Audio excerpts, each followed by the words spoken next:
the customer is only using the platform to build applications and they're not actually buying any ServiceNow application, then ServiceNow has what they call a platform runtime license. And essentially the customer is charged for the use of the platform.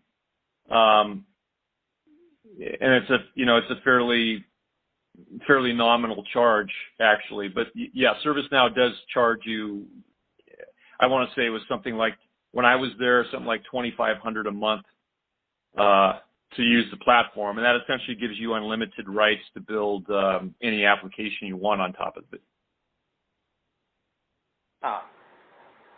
Still use the subscription model?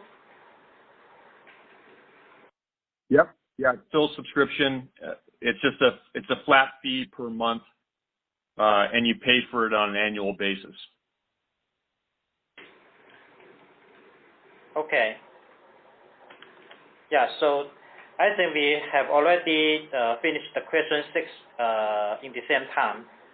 So let's go to question 7. Yeah, and I think I answered that one as well earlier, but the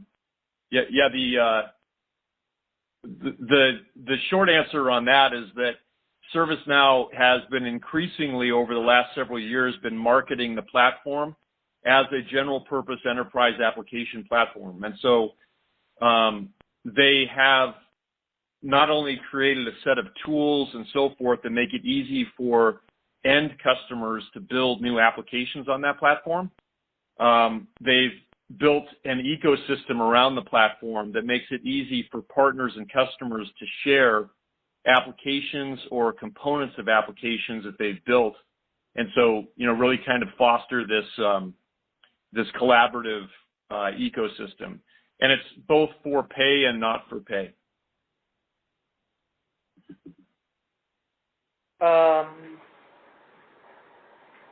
But how you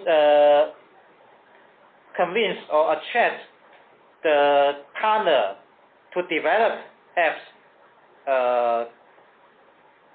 on the platform?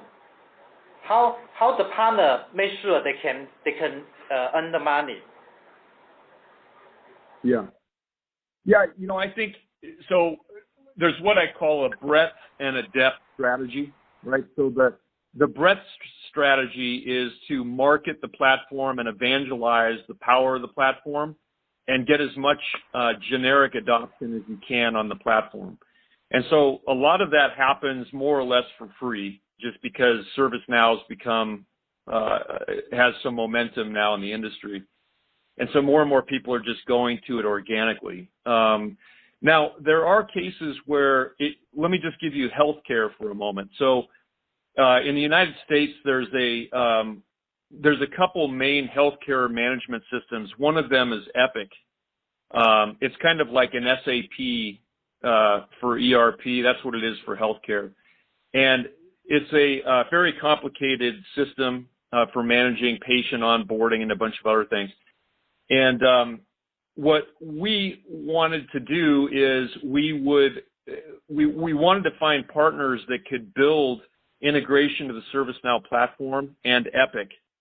And so we would seek out partners in the healthcare vertical that had that expertise, and we would engage with them directly and come up with a business model that allowed them to take ServiceNow and wrap it and essentially go after their various hospitals and other parts of the healthcare chain and sell a bundled solution that includes ServiceNow.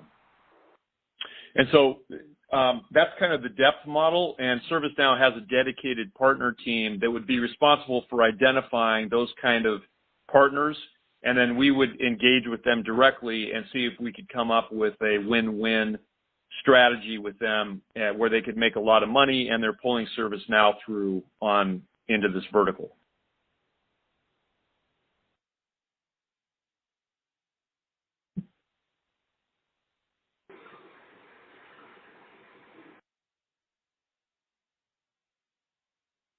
You get他讲的 points 吗？